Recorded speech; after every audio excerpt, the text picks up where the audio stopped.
Yeah. Oh yeah. Oh yeah. Oh yeah, boy. Oh yeah, Deli got the sauce. Of course. Oh, thank you for that gorgeous intro. So with that said, that means it's time for another episode of the next show with your boy Deli Dell back in the studio, back in the lab, ready to talk about all things sports and sports related on this balmy, I would say, for this time of year. It's late November night here in the London, Ontario, Canada region. So, yeah, late November. That means week 12 picks coming up here.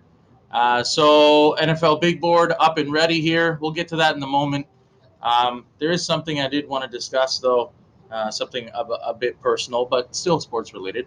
Whether you guys knew this about me or not, it's something that has always been a part of my life, and it's something that I've been able to reconnect with since the whole pandemic thing has started, and that is the hobby of card collecting. So back in the day, and you can ask any one of my homies this, I was big on the hockey a little bit. I dabbled, but I was really big into the Mortal Kombat cards. They were sick. I dabbled a bit into Pokemon, but there's so many, man, to keep track of, and especially now, it's like I leave that to my wife, Boo Kirsten. She takes care of the Pokemon card collecting side of things, and I keeps it real with the sports. She lives in a fantasy land, and I keeps it real with the sports. So yeah, which brings me to the first topic of discussion here, which is that of sports card collecting. So obviously with the pandemic, everybody knows that it's gotten a lot bigger, and the demand for it has been bigger than ever. I've even read a few articles from Forbes and stuff about how some guys, even some financial investors and stuff like that, are trying to invest in startups that deal with card collecting strictly for profiting. But I mean, for me, it's 50-50 for me personally, because while it is fun, ripping open packs and finding that cool card, whether it's like a jersey patch card, or like autograph card, prism, hologram, whatever. All that's really cool and really fun, and I love to do it, and it brings me a lot of joy to my very simple life. But as well, it's something that I've rekindled, obviously because of the pandemic, but because so many sports had to play around the whole COVID thing. So, because of that and playing in bubbles, it added a very sort of unique take on how sports were treated and looked at and perceived in this, pandemic sports season, what have you. So, because of that, it kind of made me want to start, taking up the hobby and completing sets and stuff like that. If you guys look over here, there's Series One, Upper Deck, 1920, and then right underneath it in the back, you can see behind the LeBron James jersey, Austin Matthews, a portfolio binder that I custom made, Series Two. So that's the whole base set, Series One and Two, 1920. So that's all completed. I got a bunch of other inserts and stuff in there. I'm not really trying to look hard for that. Just basically, on the jersey, rookie cards, and rookie autos, any sort of autograph card. Sorry, I'm getting into the card speak. Auto is card speak for autograph cards. Any type of that sort of thing is just like money. But honestly, just getting back to the point. So some people, want to be profiting from that, but since it took on sort of the whole having to deal with pandemic thing to it, I decided to start up the collection just to leave something behind for my baby girl Sophia and any other little tots that we might have running around here sooner than later, hopefully. But anyways, I digress. To leave something behind for them that they can look back on, share with people, or like sell it. Do we want to like listen, Sophia? I'm here to tell you right now, as I'm recording this, you want to take those cars that Daddy's got and you want to sell them. to get by through college or whatever, to help you be even more successful, by all means, go ahead and do it. Go ahead and do it. I'm giving you the word right now, whether I'm here or not. I'm telling you, do whatever you need to with those cards to make yourself more successful. But yeah, man, it's about that. It's about leaving something behind, for your next of kin to look back and say, this happened, that happened, and this is why my daddy, took up the collection and whatever, so it's if she wants to sell them, great, and if she wants to keep them as a conversation piece, even better. So it's just mainly on that. I mean, there's lots of cats out there that are just like, oh my god, and I got some money cards that are just sitting in binders too. Like, I got money cards that should be sitting in the thick plastic sleeves on their own or whatever, displayed in whatever. Man, I just got them in the binders, man. I mean, the real money cards. Obviously you got to stash those away. Proper, safe storage and everything. And what have you. But I got some other cards that some people might consider to be money cards. Just in a binder. And I'm about to start probably on the fifth, maybe sixth binder of cards. Since I've been on this, and it's only been maybe what 3, maybe 4 months now. A lot of like sick pulls. I got the Zion, I got the McDavids. I'm trying to work on Lafreniere, but I got these guys. I got Tom Brady. I got autos. It's been real good. It's been real good so far. And a lot of stuff from 1920, and we're just waiting to see for the new product to come out, because obviously with this whole COVID thing, it's caused a bunch of delays, which actually is a brilliant segue to the next thing I want to talk about regarding the whole card collecting hobby and sports cards and what have you. What has been delayed but is currently out now for all of the hobbyists are the Tim Hortons NHL cards. Tim Hortons exclusive, so nobody outside of Canada can get these cards, which is kind of cool in the sense that if you are in Canada like myself, it's like uber exclusive, and that's kind of like what the card market is really becoming now. The still paper card market, that they want to go to digital, but there's nothing like ripping a pack open and having that physical card in your hand, as opposed to having to look at it on a cell phone or whatever. That's whack to me. I'm old school, so I don't, I'm always gonna want that paper in hand. But yeah, so there's a bunch of like cool cards in that set. So it's out for 2021. I managed to get my hands on 10 packs. So you got your um, red die cut cards, base cards. All this information I'm pulling, by the way, is from shout out to the homie Zeri Gaming on YouTube. He's got sick videos, man, of like he just rolls up out of Tim Hortons drive through, and he's like, "Yeah, give me the 50 packs of cards," because I guess just watch his videos. I don't want to get too much into it on my show. He's got enough subscribers and whatever. You can see that on. But basically, the long story short is you have a bunch of different inserts, and some of the rarest ones seem to be the super short print #1 Tim Horton die cut red. That's a super rare one. Apparently, that's hard to get. Braden Point Timbits card, super hard to get. And any sort of a franchise trios that they came out with for this year is also hard to pull. So yeah, I got my hands on 10 packs. Didn't pull any of the cool cards, but here's a couple more that I'm about to break, and that's what they look like. That's what you would see. So I guess $2 plus tax. If you don't buy a beverage, if you buy an applicable beverage, it's just $1. So it's worth it depending on how much time you got. And they also have the sick portfolio binder too. So there's your portfolio binder, just like the ones that I have for the upper deck base and inserts or whatever that I pointed to earlier. So cool stuff. Let's hope that I pull one of those super rare cards out. And if I do that, you guys will definitely see it on my channel here for sure. All right, guys. So moving right along here. Actually, one more thing I want to touch on before we get to the picks regarding the card trading market, just because it's just crazy, like the way it's blowing up right now.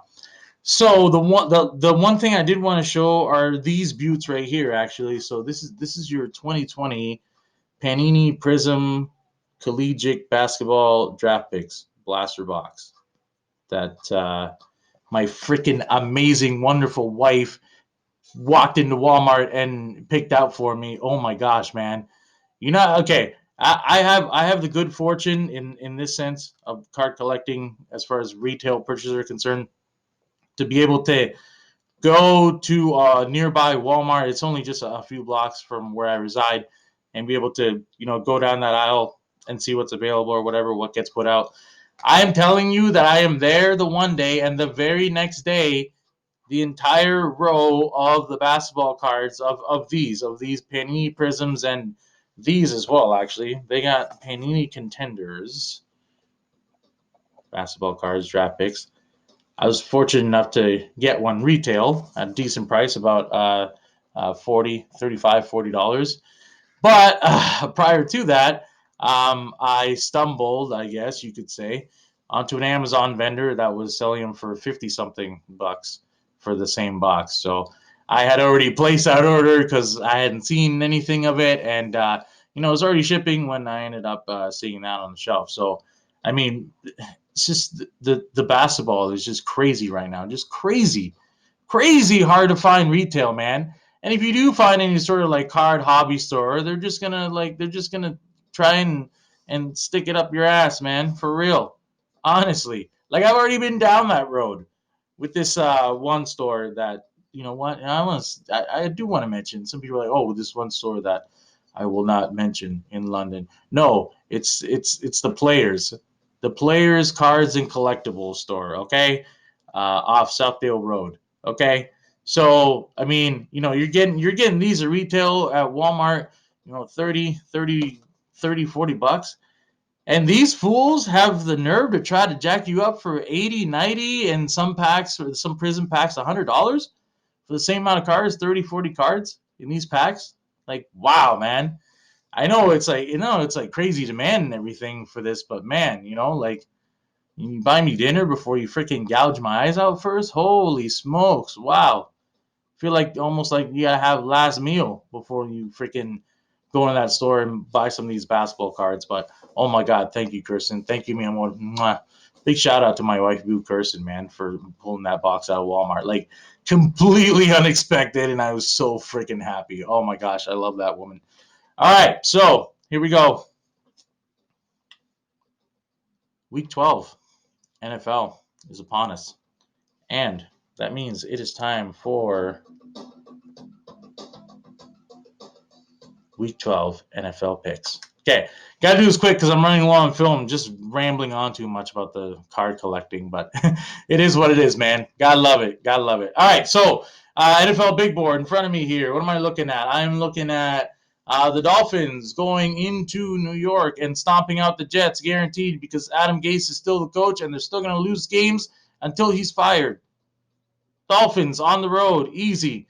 I guess Fitzmagic is back, so he's gonna want a little revenge for the team that he used to play for, back in the day. So Dolphins, man, and more than likely in a rout. If the Jets somehow pull this one off, it'll be crazy, and I will definitely be laughing in the faces of some of my friends who are Dolphins fans. Just had a brain fart there. Some of my homies who are Dolphins fans, some of my close homies, Steve, I'm looking right at you. I'm gonna laugh at your face if my 0-10 Jets somehow pull one out against your 6-4 Dolphins. All right, so next one, Cards at Patriots. I don't like the Patriots. I know Belichick is, he seems to be a guru when he has time and preparation, and he has a home game coming up. I don't know. I just think that the Cardinals are just a better team, man. And I don't really trust Cam Newton as much as I do Kyler Murray. I mean, for real, is this even that? That shouldn't even be a conversation as far as this game's concerned. I mean, I know Belichick is the GOAT coach, and especially when it comes to preparation and all that, but I don't know, man. I just think the Cardinals are going to want to take this one because they did get a bit embarrassed by the Seahawks the previous week, and that was a rivalry game, divisional opponent. Very similar quarterback play styles. They thought they had that one because they had it in the previous game on I think was it the Hail Mary catch? Was that game? I'm not sure, but I know they had beat the Seahawks prior to that, and they were looking to go 2-0, stay ahead in the division and whatnot, but they couldn't do it. But they're going to be mad that they couldn't do it, and they're going to come out in this game and play hard. All right, I'm just going to try to go through these like mad quick. Panthers at Vikings, take the Vikes. Browns at Jags, take the Browns. Titans at Colts, take the Titans. Giants at Bengals, take the Giants. Only because Joe Burrow was hurt and he's not playing. I don't know what they're going to do. Chargers at the Bills, take the Bills at home. I know I love Herbert, but the Bills are at home, man, and they're gonna want to be back on track and keep pace with everybody else in the AFC. Raiders at Falcons, take the Raiders at home. They're gonna be pissed about losing a close game to Kansas City, and it doesn't matter if they're on the road. The Falcons are just trash. They're gonna find a way to lose. Niners at Rams, take the Rams. Niners still hobble, still question marks about Garoppolo being starting quarterback. Rams are rolling. Had a big game last week. They're 7-3. They're still in the race. Saints at Broncos. Obviously, Sean Payton was right in starting Taysom Hill at quarterback. His name almost slipped my mind there, but Taysom Hill proved to the world that he can be accurate throwing the football and he can run for touchdowns too. He's a pretty dang good quarterback. He's, a 30-year-old close to rookie, but that's because, Drew Brees kept wanting to play for so many years. But he knows the playbook. He knows what to do. He knows how to throw the football. Clearly, he demonstrated that. So I'm gonna take the Saints on the road. I don't care. Okay, Chiefs at Bucks. This is a premier marquee matchup game, and a lot of people are gonna say that it's high scoring and that it's gonna be close. I'm gonna take the Chiefs, man. I just think the Bucks have been slipping lately, and it's gonna continue to happen. Issues with Antonio Brown, not necessarily him, but chemistry with the rest of the receivers and all that. All right, Bears at Packers. Okay, huge game. Aaron Rodgers knows he's too good to not know that he cannot fuck this up at home. Packers at home. Seahawks at Eagles. Seahawks, enough said. Eagles are trash. You can't trust them. End of story. And the last game that had to be moved because of COVID issues that's been fucking up everything and everybody. But anyways, that game got moved to Tuesday. Baltimore at the Steelers. I was about to say Seattle. At the Steelers in Pittsburgh. Man, once again, until Lamar Jackson proves to me that he can win a big game, he's not going to. And I don't see him doing it with this. And the fact that Baltimore is the one that going through all these COVID issues, and the Steelers have just, stayed right on course, basically, from start to finish. And they're 10-0. So clearly they're the best team, they're the most consistent team, and they're at home. And if Ben Roethlisberger plays and Chase Claypool plays and Juju plays and Washington plays, then they're going to be all right. You can pretty much say they're going to be 11-0. So I know Curson's going to be really happy about that. And speaking of Curson, that's it for the picks, guys. All right, so we'll see what happens. Enjoy the games. As always, a shout out to my beautiful wife, Kirsten, for the cards and for making the show possible. It would not be possible without you, baby. I love you so much. And my beautiful baby girl, Sophia. Daddy loves you. I hope you're watching this. I hope all you guys watch this out there. Stay tuned for the next episode of the next show. Holla.